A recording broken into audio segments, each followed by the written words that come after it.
Yine Kral Arthur, tüm masa yuvarlaklarıyla birlikte Pentekost bayramını düzenledi. Ve geleneğine uygun olarak, et yemeye başlamadan önce ziyafet salonunda oturdu. Bir macera bekliyordu. Sonra kralın yanına bir sukuyre geldi ve dedi ki, "Tanrım, şimdi ete git, çünkü burada garip bir macera getiren bir kız geliyor." Kral memnun oldu ve ete oturdu. Anom kadın içeri girdi ve ona selam verdi, yardım için dua etti. "Ne demek istiyorsun?" dedi kral. "Efendim," diye yanıtladı kız, "hanımefendim büyük üne sahip bir kadındır. Ancak şu anda bir zorba tarafından kuşatılmış durumda. O zorba, hanımefendimi kalesinden çıkarmıyor. Burada, mahkemende dünyanın en asil şövalyeleri olduğu için, senin yardımını istemeye geldim." "Hanımefendiniz nerede yaşıyor?" diye cevapladı kral. "Adı ne ve onu kuşatan kim?" "Adını henüz söyleyemem," diye yanıtladı hanımefendi. "Ama o, büyük topraklara sahip saygın bir kadındır. Onu kuşatan ve topraklarını harap eden kişi ise, Kızıl Toprakların Kızıl Şövalyesi olarak bilinir." "Onu tanımıyorum," dedi Arthur. "Ama ben tanıyorum, efendim," dedi Sir Gawain. "O, dünyanın en tehlikeli şövalyelerinden biridir. İnsanlar onun 7 adamın gücüne sahip olduğunu söyler ve ben bir zamanlar ondan neredeyse hayatta kaçamadım." "Adil kız," dedi kral, "burada hanımefendinizi kurtarmak için seve seve gönüllü olacak birçok şövalye var. Ama adını ve nerede yaşadığını bana söylemedikçe, hiçbir şövalyelim seninle gitmeyecek." Sarayda Beaumains adında bir genç vardı. O da kralın mutfağında çalışırdı. Güzel bir genç, iri yapılı, uzun boylu. 12 ay önce, Whitsuntide'de kral sofradayken yanına gelmişti ve 3 hediye dilemişti. Ne istediği sorulduğunda şöyle yanıtlamıştı: "İlk hediyemi şimdi soracağım, ama diğer ikisini tam olarak bugünün 12 ay sonrasına saklayacağım." Kral Arthur genci inceledi. İçinde iyi bir kan olduğunu hissetti. Arzusunu yerine getirdi ve onu Sir Key'in gözetimine verdi. Ama Sir Key genci küçümsedi ve alay etti. Ona, "Beaumains," dedi, çünkü elleri büyük ve güzeldi. Onu mutfağa götürdü ve orada 12 ay boyunca sıradan işlerde çalıştırdı. Beaumains ise tüm bu huysuz davranışlara rağmen, sadakatle Sir Key'e itaat etti. Ama Sir Lancelot ve Sir Gawain, Sir Key'in bu kadar saygın bir tavrı olan gence bu denli huysuz davranmasından rahatsız oluyorlardı. Çoğu zaman ona altın ve giysi hediye etmişlerdi. Ve işte tam o sırada, genç Beaumains kralın yanına geldi. Kız da oradaydı. "Tanrım," dedi Beaumains, "sana içtenlikle teşekkür ediyorum. Çünkü 12 aydır mutfağında tutuldum ve iyi beslendim.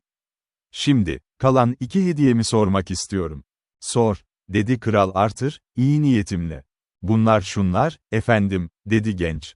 "Birincisi, bu kızın macerasını bana ver, çünkü o hak bana aittir. İkincisi ise, efendim Sir Lancelot'tan beni şövalye yapmasını istiyorum.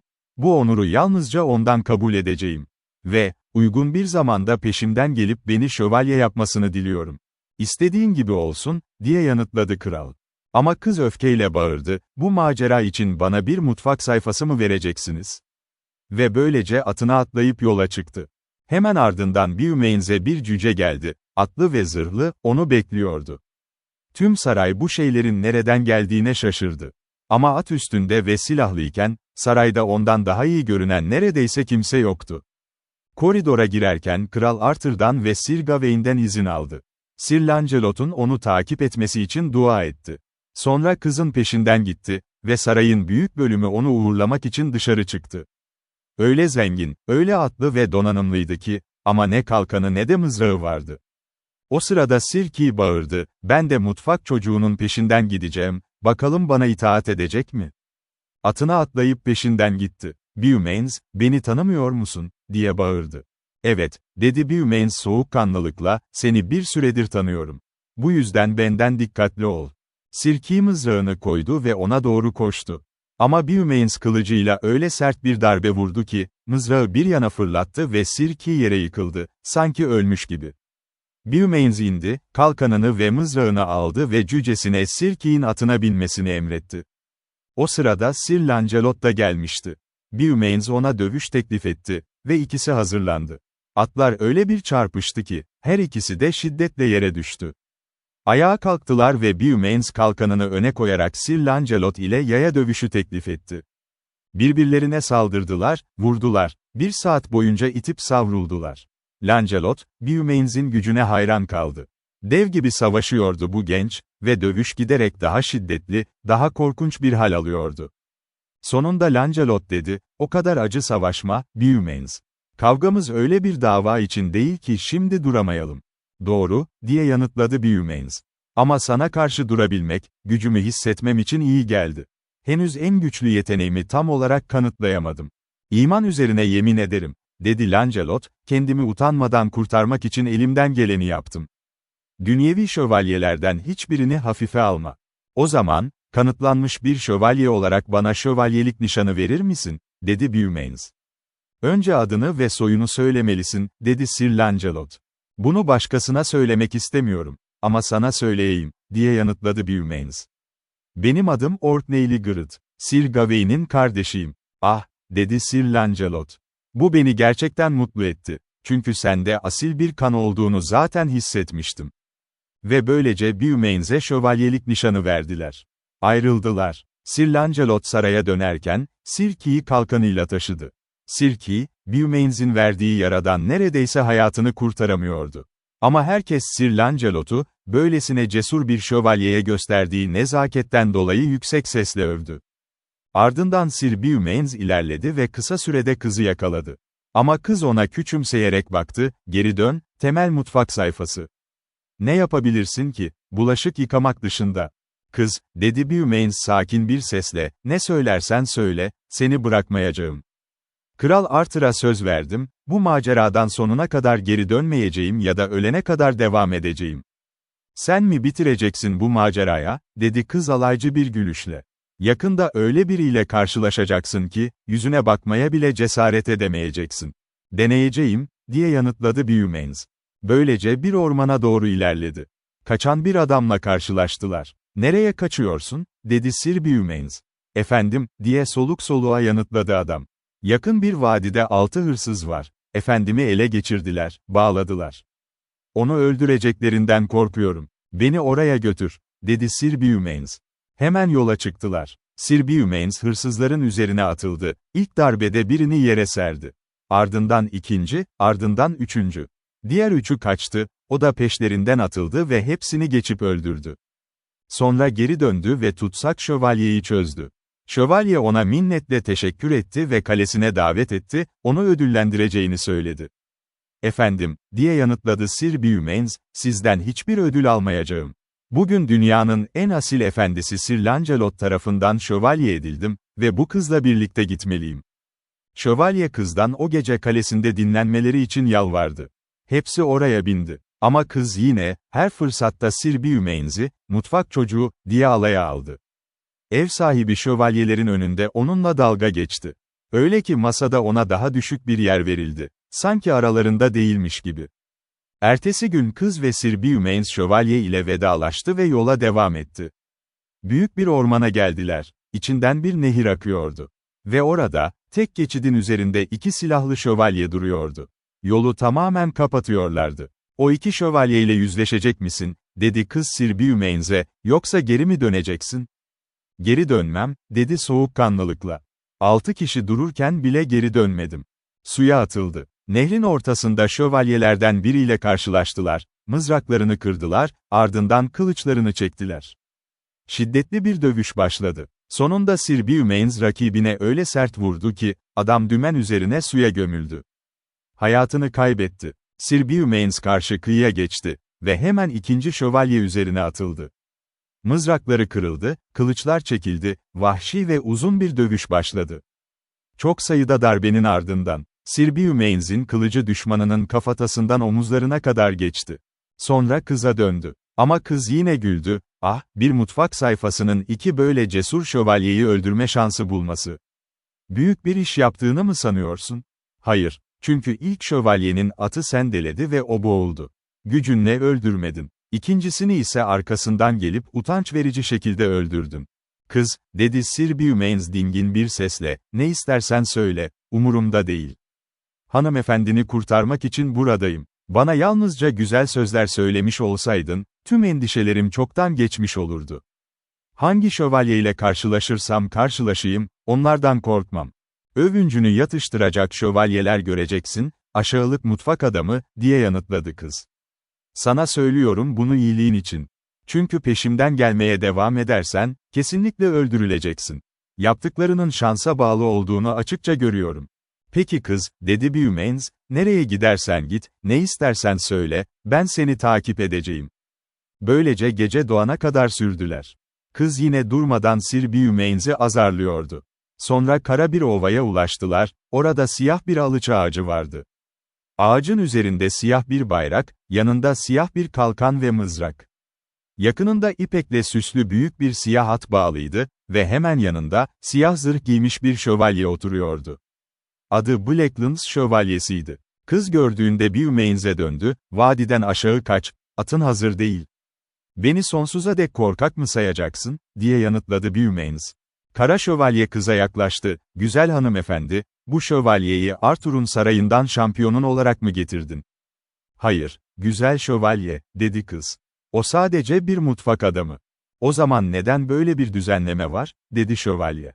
Onun seninle birlikte yolculuk etmesi, yazık. Ondan kurtulamıyorum, diye yanıtladı kız. Beni dinlemeden benimle geliyor. İstersen onu benden al, ya da şimdi öldür. Çünkü nehirde 2 şövalyeyi öldürdü. Ama hepsi saf şansla oldu. Tapınan olmayan bir adamın benimle savaşmasına izin vereyim mi, dedi kara şövalye düşünceli bir sesle. Yine de iyi bir görünüşü var. Güçlü bir adam olacak gibi duruyor. Ama tapınan biri olmadığı için, atını ve zırhını bana bırakmalı. Ona daha fazla zarar vermek yazık olur. Sir Beaumains bunu duyunca öfkeyle bağırdı, atımı mı, zırhımı mı? Hiçbirini alamazsın benden, Sir Şövalye, onları kendi elinle kazanmalısın. Şimdi kendini savun ve ne yapabileceğini bana göster. Ne diyorsun, diye yanıtladı kara şövalye. Bu hanımefendiyi de bırak. Senin gibi bir mutfak ustasının böyle bir hanımefendiyle yolculuk etmesi, uygun değil. Ben senden daha yüksek soydan geliyorum, dedi Sir Beaumains sert bir sesle, ve bunu hemen vücudunda kanıtlayacağım. Sonra öfkeyle atlar birbirine saldırdı. Gök gürültüsü gibi bir araya geldiler. Kara şövalyenin mızrağı hızla kırıldı. Ama Sir Beaumains onu yanından delerek geçti. Mızrağının ucu kara şövalyenin bedenine saplandı. Yine de kara şövalye kılıcıyla Sir Beaumains'e ağır darbeler indirdi. 1 saat ve daha fazla savaştılar. Sonunda, kara şövalye atından düştü, bayılmıştı ve hemen öldü. Sir Beaumains indi, kara şövalyenin zırhını giydi ve kızın peşinden gitmeye devam etti. Ama kız yine güldü, uzaklaş, mutfak kokusu her zaman üzerinde. Böyle iyi bir şövalyeyi tesadüfle mahveden sen, yine de sana tavsiyem, kaç. Çünkü seni ödeyecek bir şövalye var önünde. Belki dövüldüğüm ya da öldürüldüğüm olur, diye yanıtladı Sir Beaumains sakin bir sesle, ama seni uyarıyorum, güzel kız, kaçmayacağım. Görevimi sonuna kadar yerine getireceğim. Binerken, hızla yaklaşan yeşil zırhlı bir şövalye gördüler. Kıza seslendi, bu benim kardeşim mi, yanında getirdiğin kara şövalye? Hayır, ne yazık ki, dedi kız. Bu mutfak adamı kardeşini tesadüfle öldürdü. Ah, dedi yeşil şövalye. Böyle asil bir şövalyenin bir alçak tarafından öldürülmesi. Hain, diye bağırdı Sir Beaumains'e. Bunun için öleceksin. Sir Perard benim kardeşimdi ve tam bir soylu şövalyeydi. Sana meydan okuyorum, dedi Sir Beaumains, çünkü onu bir şövalye olarak öldürdüm, utanç verici bir şey yapmadım. Yeşil şövalye bir dikene koştu, orada asılı bir yeşil boynuz vardı. 3 nota çaldı. Hemen 4 kız geldi, onu silahlandırdı, büyük bir at, yeşil kalkan ve mızrak getirdi. Sonra birbirlerine tüm güçleriyle koştular. Mızraklar parçalandı, kılıçlar çekildi. Birbirlerine ağır darbeler indirdiler, birbirlerini kanattılar. Sonunda Sir Beaumains'in atı yeşil şövalyenin atına çarptı ve onu devirdi. İkisi de indi, deli aslanlar gibi yaya dövüşe başladılar. Uzun süre savaştılar. Ama kız yeşil şövalyeyi tezahüratla coşturdu. Efendim, neden bu mutfak ustasının bu kadar uzun süre size karşı durmasına izin veriyorsunuz? Bu sözleri duyan yeşil şövalye utandı ve Sir Beaumains'e kalkanını parçalayan güçlü bir darbe indirdi. Sir Beaumains kızın sözlerini duymuştu.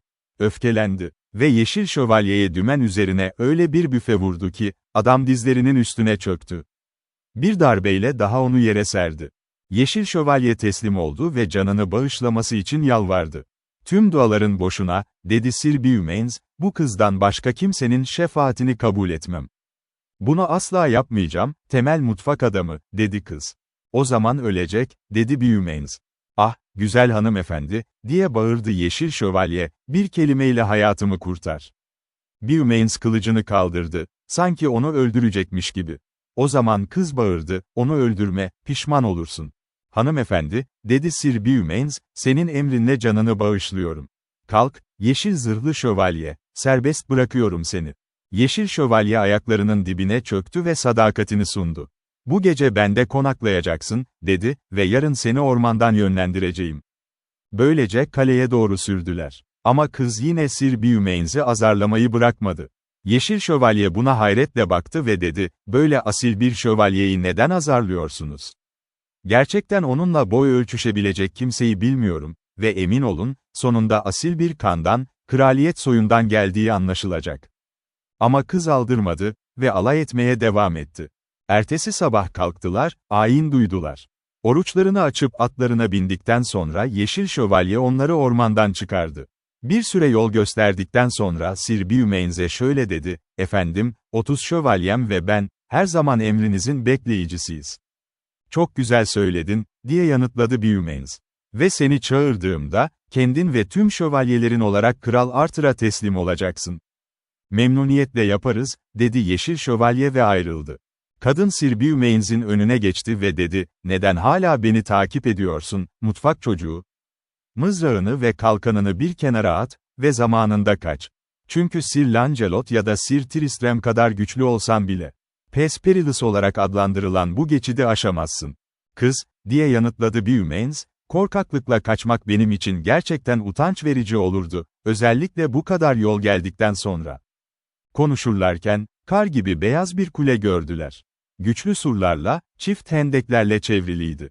Kule kapısında rengarenk 50 kalkan asılıydı. Kulenin önündeki güzel çayırda birçok şövalye ve sukuyre, çadırlar içindeydi. Çünkü ertesi gün orada bir turnuva vardı. Kalenin efendisi, her noktada silahlı bir şövalye ve yanında bir kız ile bir sayfanın geldiğini görünce, onları karşılamak için dışarı çıktı. Atı, koşumu, kalkanı ve mızrağıyla tamamen kırmızı renkli bir şövalyeydi bu. Sir Beaumains'e yaklaşınca zırhının tamamen siyah olduğunu gördü ve onu kendi kardeşi Kara Şövalye sandı. Yüksek sesle bağırdı, kardeşim, bu sınırlar içinde ne yapıyorsun? Hayır, dedi hanımefendi, o senin kardeşin değil, o, Arthur'un sarayının bir mutfak adamı, kardeşini öldüren ve diğer kardeşini, Yeşil Şövalye'yi, yenen kişi. Şimdi sana meydan okuyorum, diye bağırdı Kızıl Şövalye ve mızrağını koyup atını mahmuzladı.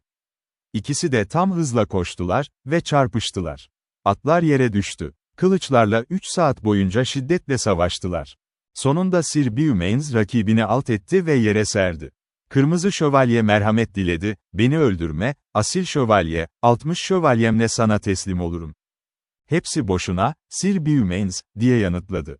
Ancak bu hanımefendinin kurtarılmasını talep etmeni isteyebilirsin. Ama kız ağlayarak bağırdı, onu öldürme, Beaumains, o asil bir şövalye. O zaman Sir Beaumains ona ayağa kalkmasını sağladı. Şövalye teşekkür etti ve onları kalesine davet etti. Büyük bir neşe içinde karşılandılar. Ama Sir Beaumains'in tüm bu güçlü eylemlerine rağmen, kız onu küçümsemeyi ve azarlamayı bırakmadı. Kızıl Şövalye buna çok şaşırdı. Ve 60 şövalyesine Sir Beaumains'i takip etmelerini emretti, ki ona hiçbir kötülük erişmesin. Ertesi gün ayin duydular, oruçlarını açtılar. Kızıl Şövalye 60 şövalyesiyle birlikte Sir Beaumains'in önüne çıktı ve saygı ve sadakatini sundu. Teşekkür ederim, diye yanıtladı Beaumains. Seni çağırdığımda, Kral Arthur'un huzuruna çıkacak ve ona teslim olacaksın. Kesinlikle yaparım, dedi Kızıl Şövalye.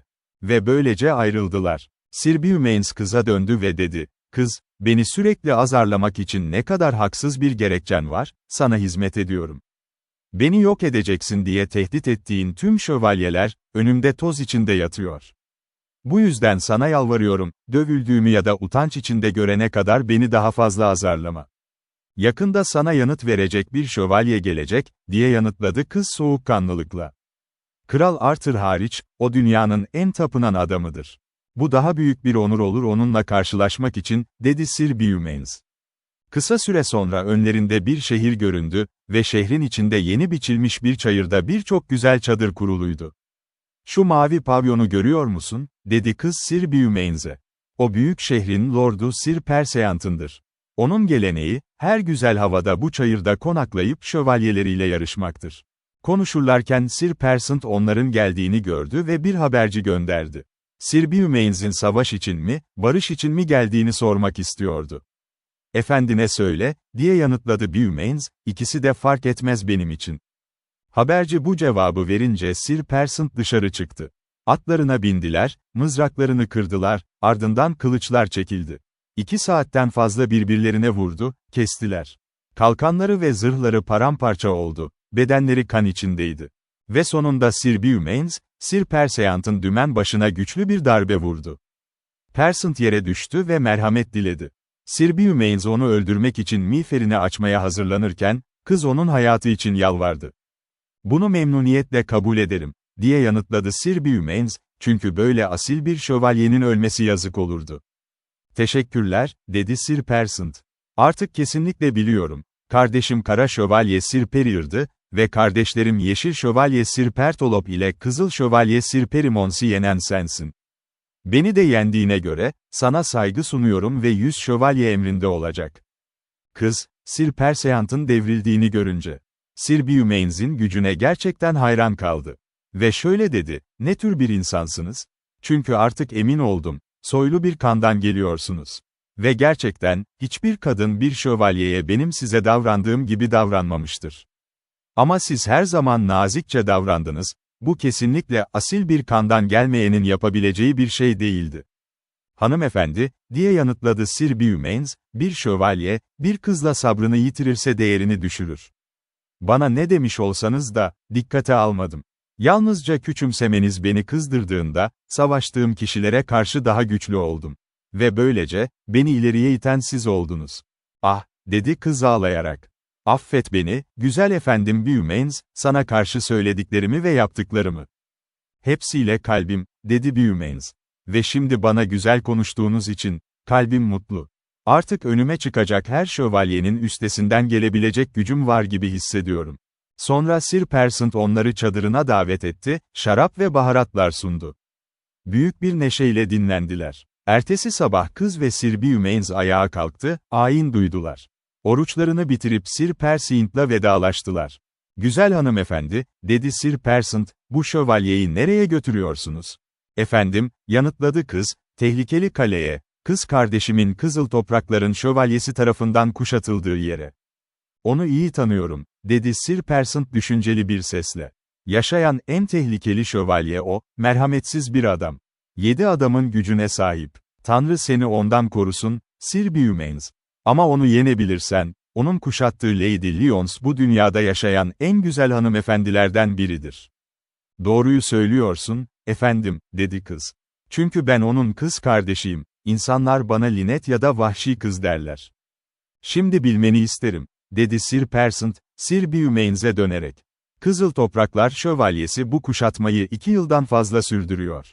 Sir Lancelot, Sir Tristram ya da Sir Lamorek gelip onunla savaşmadı, bu 3 şövalye şövalyeliğin zirvesini paylaşıyor. Ama eğer sen Kızıl Topraklar Şövalyesini yenersen, dünyanın 4. şövalyesi olarak anılacaksın."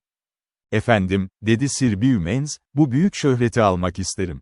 Ve gerçekten, yüksek ve onurlu bir soydan geliyorum." Sonra gizli tutmaları için yemin ettirdikten sonra şöyle dedi, "Benim adım Orkneyli Sigurd. Babam Kral Lot, annem ise Lady Bellicent. Kral Arthur'un kız kardeşi. Sir Gawain, Sir Agrewain ve Sir Gaheris benim kardeşlerim ve ben hepsinin en küçüğüyüm.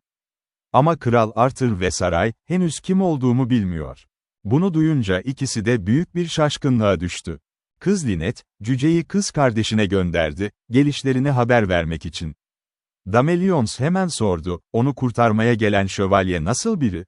Cüce her şeyi anlattı. Sir Beaumain'in Sir Key'i nasıl devirdiğini, Sir Lancelot ile nasıl dövüştüğünü ve şövalyelik nişanı aldığını, hırsızları nasıl öldürdüğünü, nehirdeki 2 şövalyeyi nasıl yendiğini, Kara Şövalyeyi, Yeşil Şövalyeyi, Kızıl Şövalyeyi ve en son Sir Perseant'ı nasıl devirdiğini. Damelions memnun oldu. Cüceyi Sir Beaumains geri gönderdi, büyük hediyelerle, cesareti için teşekkür ederek, onun için dua ettiğini bildirerek.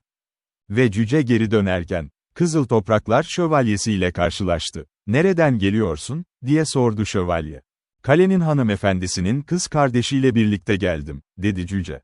"Arthur'un sarayından bir şövalye getirdim, onunla savaşmak için." "O zaman hanımefendinin sıkıntısı bitmiş demek," diye güldü şövalye. "Çünkü Sir Lancelot'u, Sir Tristram'ı ya da Sir Lamorake'yi getirmiş olsa bile, kendimi onlara eşit sayarım." Başka biri kim bu kadar yüksek sözü söyleyebilir?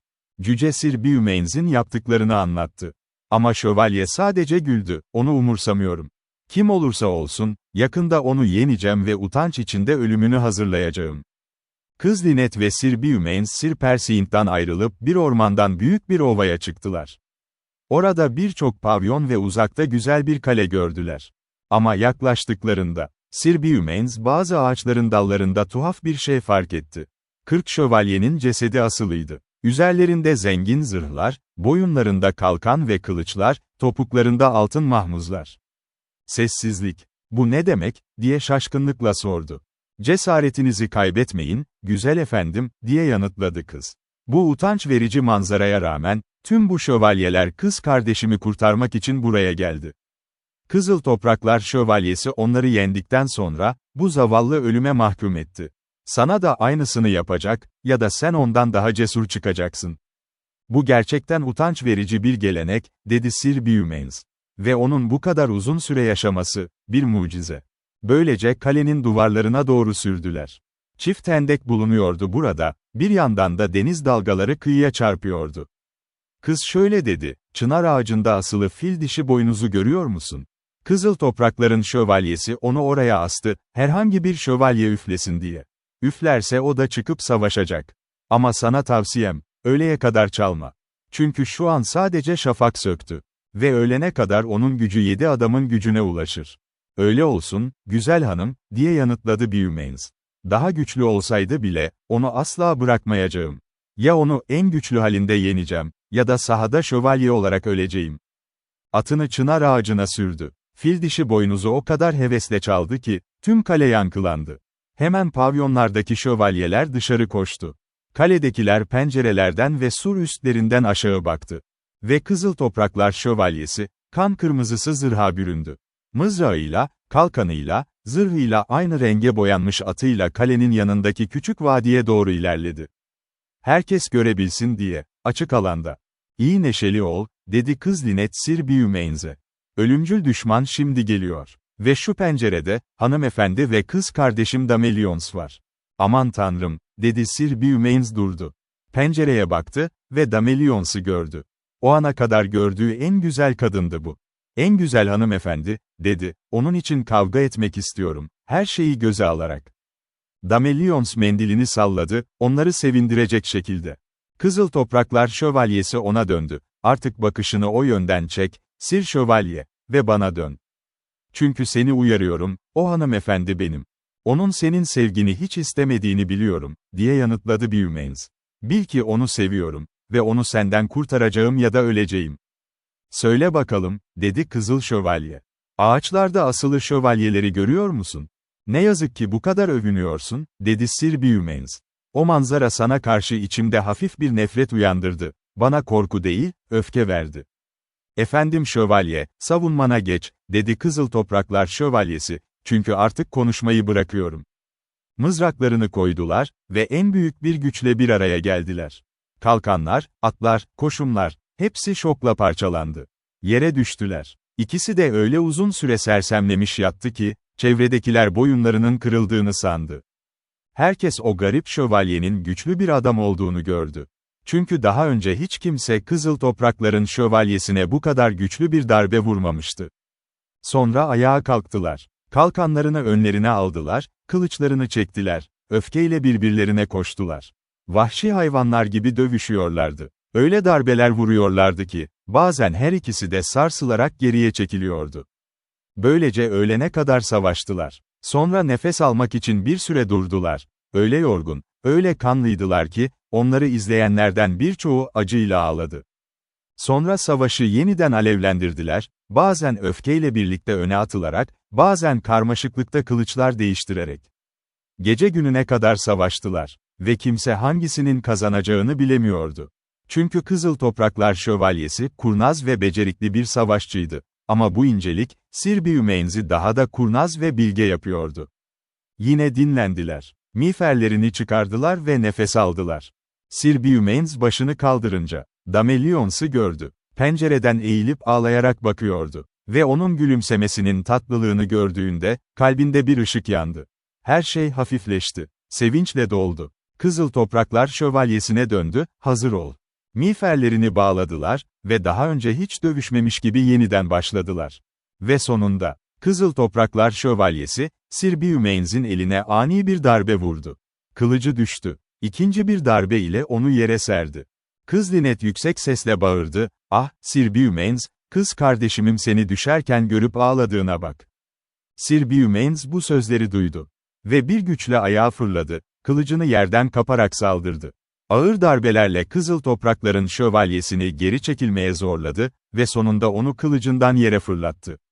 Miğferini çözmeye hazırlanıyordu ki, Kızıl Topraklar Şövalyesi teslim oldu ve merhamet diledi. "Seni affetmeyeceğim," diye yanıtladı Beaumains, "bu kadar soylu şövalyeye verdiğin utanç verici ölüm yüzünden." "Yine de elini tut, efendim şövalye," dedi adam. "Dinle beni. Bir zamanlar güzel bir kızı sevdim ve kardeşinin, Arthur'un sarayından bir şövalye tarafından öldürüldüğü söylendi. Sir Lancelot ya da Sir Gawain tarafından. O kız benden dua etti, şövalyeliğimin inancıyla. Silah eylemlerinde çalışmam ve her gün yuvarlak masa şövalyelerini yenmem için yemin ettim. Ve bunu ona yemin ettim. O zaman çevrede duran kontlar, şövalyeler ve baronlar, Sir Beaumains'den Kızıl Şövalye'nin hayatını bağışlamasını yalvardı. "Gerçekten," diye yanıtladı Sir Beaumains, "onu öldürmekten hoşlanmam, böyle utanç verici işler yapmış olmasına rağmen. Ama sevdiği kadını kazanmak için yaptığından, onu daha az suçluyorum. Ve senin için hayatını bağışlıyorum. Ama yalnızca şu anlaşmayla, hemen kaleye gideceksin. Oradaki hanımefendiye teslim olacaksın. Ona yaptığı tüm haksızlıkları topraklarıyla telafi edeceksin. Ardından Kral Arthur'un sarayına gideceksin ve Sir Lancelot ile Sir Gawain'den onlara karşı beslediğin tüm kötülük için af dileyeceksin. Tüm bunları yemin ederim yapacağım," dedi Kızıl Topraklar Şövalyesi. Ve saygı ve sadakatini sundu. Sonra Sir Beaumains'e kız Lynette ve şövalye geldi. Yaralarını bağladılar. Kızıl Topraklar Şövalyesi tüm suçlarını telafi edince saraya doğru yola çıktı. Sir Beaumains yaraları iyileşince silahlandı ve doğrudan Damelions'un kalesine sürdü. Onu görmek için içi yanıyordu. Ama kapıya gelince, kapılar çabucak kapandı ve asma köprü çekildi. Hayretle baktı. Sonra Damelions bir pencerenin yanında göründü ve dedi, "Henüz git, Sir Beaumains, çünkü sevgimi tam olarak kazanmak için henüz hazır değilsin. Dünyanın en değerli şövalyelerinden biri olana kadar. Geri dön ve 12 ay daha silah kuşanarak çalış, sonra bana gel." "Ah, adil hanımefendi," dedi Sir Beaumains kalbi kırık bir sesle. "Bunu neredeyse hak etmedim, çünkü senin aşkını tüm kanımla satın aldığımı düşünüyordum." "Üzülme, güzel şövalye," dedi kadın. "Hizmetin ne unutuldu ne kayboldu. 12 ay soylu tapularda geçecek hızla. Ve ölümüme kadar yalnızca seni sevecek olduğuma güven." Bununla birlikte döndü ve pencereden çekildi. Sir Beaumains kalbi çok ağır bir şekilde kaleden uzaklaştı. Nereye gittiğini bilmiyordu. O gece fakir bir adamın kulübesinde yattı. Ertesi gün ilerledi, öğlen vakti geniş bir göle geldi. Yorgunluktan ve hüzünden indi, başını kalkanına yasladı ve cücesine nöbet tutmasını söyleyerek uyudu. Damelions ise, o gider gitmez pişmanlık duydu. Onu yeniden görmek için içi yandı. Kız kardeşine defalarca sordu onun soyundan. Ama kız yemine bağlıydı ve söylemedi. "Cücesi en iyi bilir," dedi. Damelions kardeşi Sir Gringamers'u çağırdı ve ona şunu emretti, "Sir Beaumains'in peşinden git. Uyurken bul ve cücesini bana getir." Sir Gringamers hemen yola çıktı. Beaumains'i su kenarında uyurken buldu. Gizlice cücenin arkasına yaklaştı ve onu yakalayıp hızla uzaklaştı. Cüce yüksek sesle bağırdı, efendisine yardım istedi. Sir Beaumains uyandı. Ama Sir Gringamers'u yakalayamadı. Damelions kardeşinin geri döndüğünü görünce çok sevindi. Hemen cüceye efendisinin soyunu sordu. O bir kralın oğlu, dedi cüce. Annesi Kral Arthur'un kız kardeşi.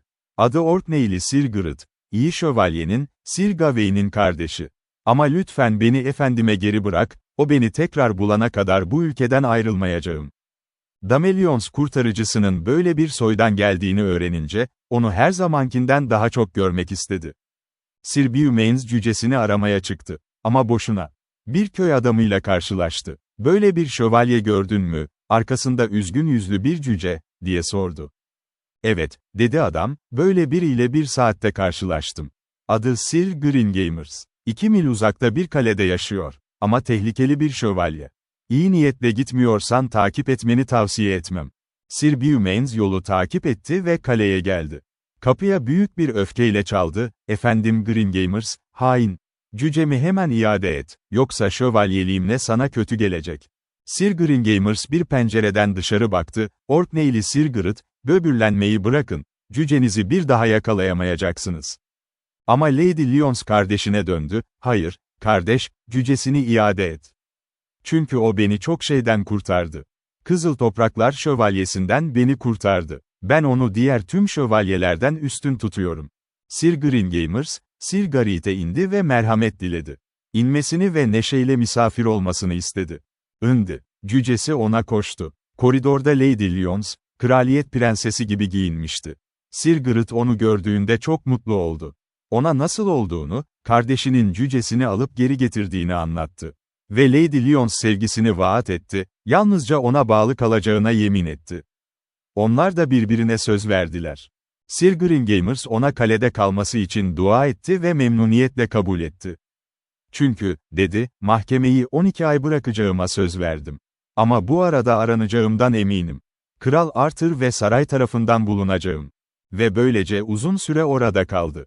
Bu arada, Sir Persant, Sir Perimons ve Sir Pertolop, Sir Gareth'in yendiği onlara hizmet borçlu tüm şövalyeler, krala gittiler. Beaumains adında bir şövalye tarafından fethettiklerini bildirdiler. Ve konuşurlarken, 500 şövalye ile başka büyük bir lord da geldi. Bu kişi, Kızıl Topraklar Şövalyesiydi. Saygıyla eğildi ve şöyle dedi, gerçek adım Euronsi'de. Ve beni burada bulundurmak için, kendisine boyun eğmemi emreden Sir Beaumains tarafından gönderildim. Rica ederim, dedi Kral Arthur, çünkü sen de uzun zaman bizim düşmanımızdı. Ve seni gönderen şövalyeye gerçekten çok borçluyum. Şimdi, hayatını düzeltmek istersen ve beni efendin olarak kabul edersen, sana arkadaş olarak yaklaşacağım ve seni yuvarlak masaya şövalye olarak kabul edeceğim. Ama artık soylu şövalyelerin katili olamazsın. Kızıl Topraklar Şövalyesi kralın önünde diz çöktü. Sir Beaumains'e bir daha asla utanç verici gelenekleri kullanmayacağına söz verdi. Bir hanımefendisini kazanmak için yaptığını anlattı. Sonra Sir Lancelot ve Sir Gawain'e de diz çöktü, onlardan af diledi. Ama kral ve tüm saray, Sir Beaumains'in kim olduğunu merak ediyordu. Çünkü, dedi kral, tam anlamıyla soylu bir şövalye. Sir Lancelot şöyle dedi, gerçekten asil bir kandan geldiği için şövalyelik nişanı verdim ona. Ama adımı gizli tutmamı istedi. Tam o sırada Kral Arthur'a kız kardeşi, Orkney kraliçesi, büyük bir şövalye birliğiyle saraya geldi. Büyük bir sevinç yaşandı. Kral ayağa kalktı, kız kardeşine selam verdi. Oğulları Sir Gawain, Sir Agwevain ve Sir Gaheris önünde diz çökerek 15 yıllık ayrılıktan sonra annelerinin kutsamasını dilediler. Hemen ardından kraliçe sordu, nerede benim en küçük oğlum, Sir Gareth? Çünkü onun 12 aydır burada seninle olduğunu ve onu mutfak hizmetine koyduğunu biliyorum. O anda kral ve tüm şövalyeler anladı. Sir Beaumains ile Sir Gareth aynı kişiydi. Gerçekten, dedi kral, onu tanımıyordum. Ben de, dedi Sir Gawain ve her iki kardeşi. Sonra kral şöyle dedi, Tanrı'ya şükürler olsun, güzel kız kardeş, oğlun şu an yaşayan herhangi biri kadar saygıdeğer bir şövalye olarak kendini kanıtladı. Ve cennetin lütfuyla, bu 7 alem içinde bir yerde mutlaka bulunacak.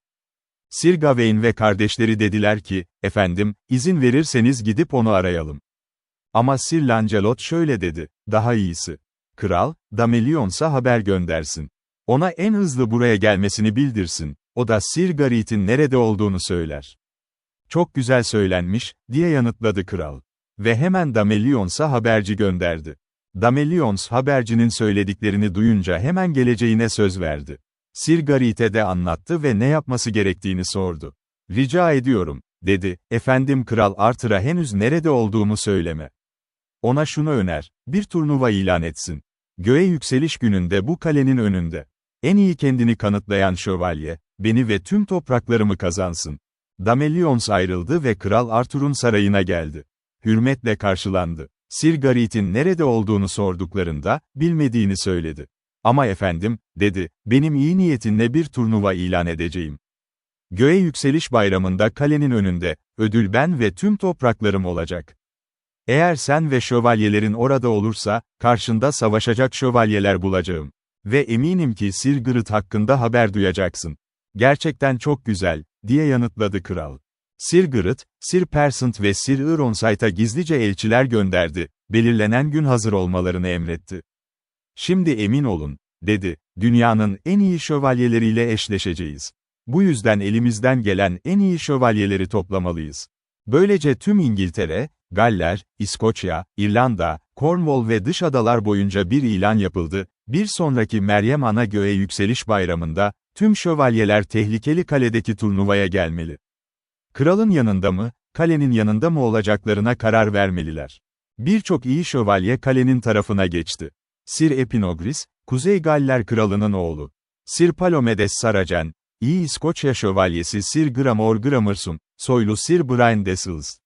Sir Carados ve Sir Tristram, ki o yuvarlak masa şövalyesi değildi. Ama aralarından hiçbiri Sir Gareth'i tanımıyordu. Çünkü hiçbir büyük adam gibi görünmüyordu kendisi. Kral Arthur'un tarafında ise, İrlanda Kralı, İskoçya Kralı, soylu Prens Sir Galahad, Sir Gawain ve kardeşleri, Sir Ewain, Sir Thor, Sir Perceval, Sir Lamorek, Sir Lancelot ve akrabası, Sir Lionel, Sir Ector, Sir Bors, Sir Bedivere ve yuvarlak masanın büyük bir bölümü. İki kraliçe de gelmişti, Kraliçe Guinevere ve Orkney Kraliçesi, Sir Gareth'in annesi. Her iki tarafta da harika bir düzenek vardı. Ziyafetler, müzik, şenlik. Turnuva başlamadan önce Sir Gareth gizlice Damelions'a, Sir Gringamers'a, Sir Ironsid'e ve Sir Perceint'a bir rica iletti, adını asla açıklamamalarını söyledi. Damelions şöyle dedi, "Sevgili Tanrım, bu yüzüğü al, bu yüzük giyene giysisini istediği herhangi bir renge dönüştürme gücü verir ve kan kaybından korur. Ama turnuva bittiğinde geri ver, çünkü bu yüzük beni çok güzelleştiriyor." "Teşekkürler, kendi hanımefendim," dedi Sir Gareth. "Artık istediğim kadar kılık değiştirebilirim." Sonra Sir Gringamers ona sağlam bir koşucu verdi, iyi zırh ve soylu bir kılıç, babasının bir putperest zorbadan kazandığı o kılıç. Varsayım gününde, ayin ve mat ayinleri okunduktan sonra haberciler turnuva trompetini çaldı. Kalenin şövalyeleri dışarı çıktı ve Kral Arthur'un şövalyeleriyle karşı karşıya geldi. Sir Epinogris, Sir Ewain ile karşılaştı, her ikisi de mızraklarını hızla kırdı. Ardından Sir Palomedes geldi ve Sir Gawain ile karşılaştı. Öyle güçlü vurdular ki hem şövalyeler hem de atlar yere düştü. Sir Tristram, Sir Bedivere ile karşılaştı ve onu at ve adamıyla yere serdi. Kızıl Topraklar Şövalyesi ve Sir Gareth, Sir Bors ve Sir Blowbrize ile karşılaştı. Kızıl Şövalye ile Sir Bors öyle sert bir araya geldi ki mızrakları patladı ve atlar yere eğildi. Sir Blowbrize ise mızrağını Sir Gareth üzerine kırdı ve onu yere fırlattı.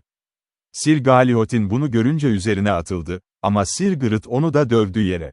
Ardından Sir Galihot, kardeşinin intikamı için bir mızrak aldı, ama aynı akıbete uğradı. Sir Dinadam ve kardeşi, Sir Sagramer ve Dodinas, hepsini tek mızrakla serdi. İrlanda Kralı Anguish bunu görünce, o şövalyenin zaman zaman yeşil, zaman zaman mavi görünen biri olduğuna şaşırdı. Çünkü her koşuda rengini değiştiriyordu, kimse onu tanıyamıyordu. Sonra Anguish ona doğru koştu ve Sir Gareth onu kendi atından vurdu. Benzer şekilde İskoçya Kralı'na, Gor Kralı Uriens'a ve Kral Bademagus'a hizmet etti. Sonra asil Prens Sir Galahad bağırdı, "Çok renkli şövalye. İyi bir turnuva yaptın. Şimdi benimle de turnuva yap." Sir Gareth bunu duyunca büyük bir mızrak aldı ve hızla karşısına geçti. Prensin mızrağı kırıldı. Ama Sir Gareth onu sola vurdu, yere düşmesine ramak kaldı. Adamları kurtarmasa gidiyordu. İmanımla, dedi Kral Arthur, çok renkli şövalye gerçekten iyi bir şövalye. Lütfen, Sir Lancelot du Lake, onunla karşılaş. Efendim, dedi Sir Lancelot, izninizle sabredeceğim. Şu an onu affetmeyi kalbimde buluyorum. Çünkü bugün için yeterince iş yaptı. Ve iyi bir şövalye bu kadar iyi yaparsa, onu bu onurdan alıkoymak şövalyelikle bağdaşmaz. Belki de burada en çok seven olduğu Damelions için savaşıyordur.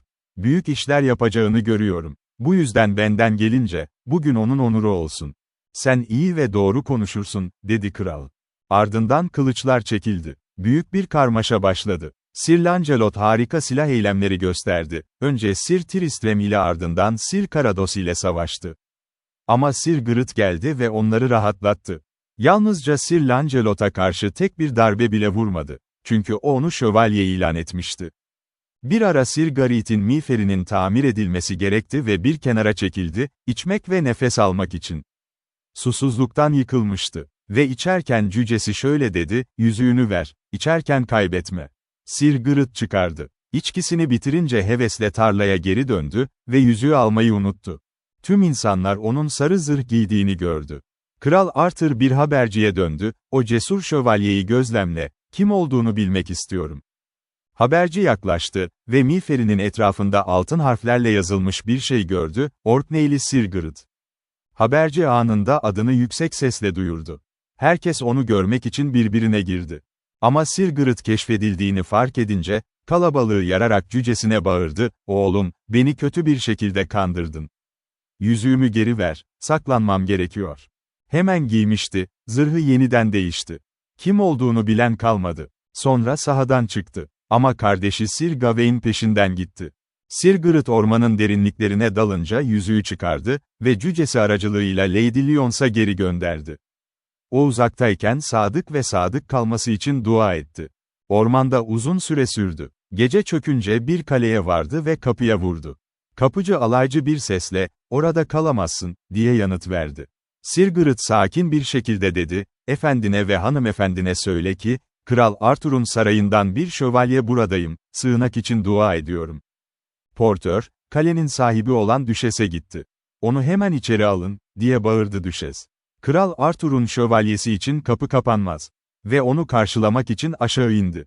Sir Gareth şöyle dedi, güzel hanımefendi, bu gece bana sığınak ver.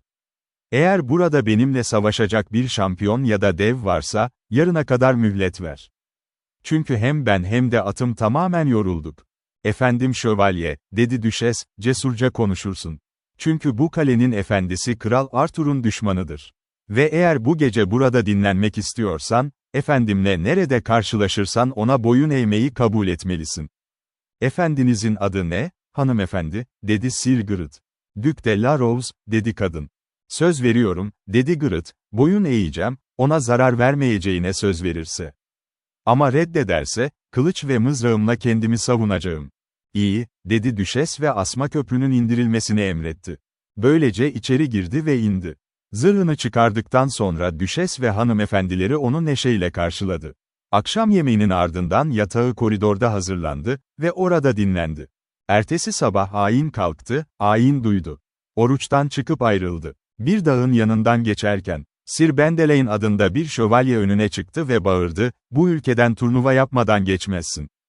O zaman mızrak dövüşüne çıkalım, diye yanıtladı Sir Gareth. Atlarını tam hızla koşturdular. Sir Gareth Sir Bendelain'i o kadar sert vurdu ki, adam ölmeden önce zar zor kalesine ulaşabildi. Sir Gareth kaleye girince, Sir Bendelain'in şövalyeleri ve hizmetkarları efendilerinin intikamını almak için dışarı fırladı. 20 kişi aynı anda üzerine düştü.